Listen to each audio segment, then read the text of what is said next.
আসলে এরকম একজন মানুষের জন্য সত্যি গর্ব হয়। আসলে বাংলাদেশের মানুষের একটা আস্থা এবং ভালোবাসার জায়গা হচ্ছে ডক্টর মোহাম্মদ ইউনূস।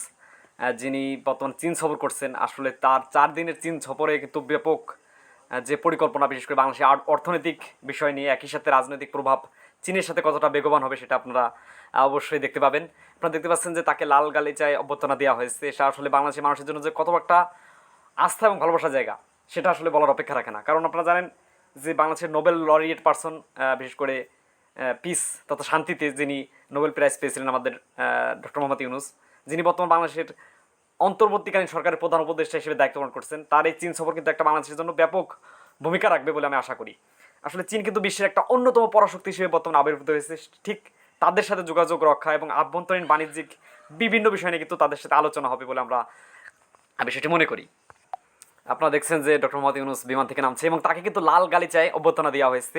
সেখানে যারা আছে ঊর্ধ্বতন কর্মকর্তা উপস্থিত ছিলেন। একই সাথে শি জিনপিংয়ের সাথে অবশ্যই সাক্ষাৎ হবে এবং তাকে যেভাবে যে স্বাগত জানানো হচ্ছে এটা আসলে আমাদের বাংলাদেশি হিসেবে, একজন বাঙালি হিসেবে কিন্তু একটা গর্ব করার মতো বিষয়।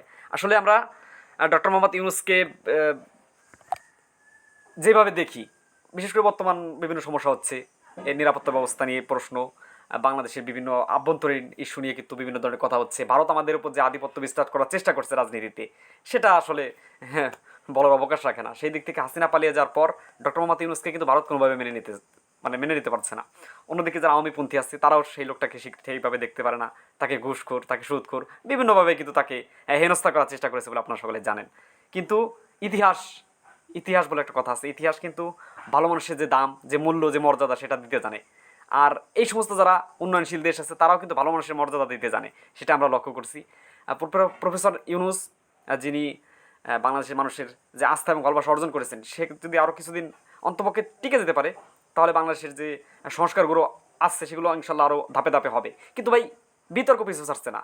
এই আওয়ামী লীগ বিভিন্নভাবে কিন্তু বাগড়া দেওয়ার চেষ্টা করছে, ওই আনসার লীগ থেকে শুরু করে এইভাবে সেইভাবে নানাভাবে কিন্তু তারা পায়তারা করার চেষ্টা করছে। ওই যে আমাদের সেনাপ্রধান যিনি আছেন, তারপরে যে শাহাবুদ্দিন চুপ্পু যিনি আছেন, এরা কিন্তু নানাভাবেই এই ডক্টর মোহাম্মদ ইউনূসকে বিভিন্ন ধরনের ঝামেলার মধ্যে ফেলানোর জন্য তারা চেষ্টা করে থাকে। সেই দিক থেকে চীন দেশে মানুষের যে একটা আস্থা অর্জন ডক্টর মোহাম্মদ ইউনূস করেছে, সেটা আসলে একটা আনন্দের জায়গা আমাদের জন্য। এখানে দেখতে পাচ্ছেন তার সফর সঙ্গে যারা ছিল তারা কিন্তু এখানে আছে। একই সাথে এই যে চীন দেশের যে স্থাপত্যগুলো সেগুলো কিন্তু অসাধারণ। একই সাথে করতালির মাধ্যমে তাকে স্বাগত জানানো হয়েছে। এখানে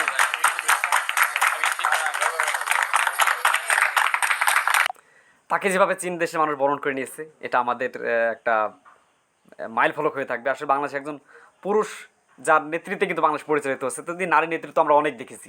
সেই দিক থেকে বর্তমান যে নেতৃত্ব, এটা আরও কিছুদিন বেগবান থাকুক এবং বাংলাদেশের স্বাধীনতা, সার্বভৌমত্ব, আঞ্চলিক অখণ্ডতা নিয়ে আমাদের যাতে আগামীতে ভালো একটা নির্বাচনের মাধ্যমে ডক্টর মোহাম্মদ ইউনূস তার কাঙ্ক্ষিত জায়গায় তিনি ফিরে যেতে পারে এবং তিনি তার অর্থনৈতিক যে উদারপন্থা সেটা নিয়ে কাজ করতে পারে, সেটা আমাদের একটা অভিপ্রায় থাকবে। তো সবাই ভালো থাকবেন, সুস্থ থাকবেন।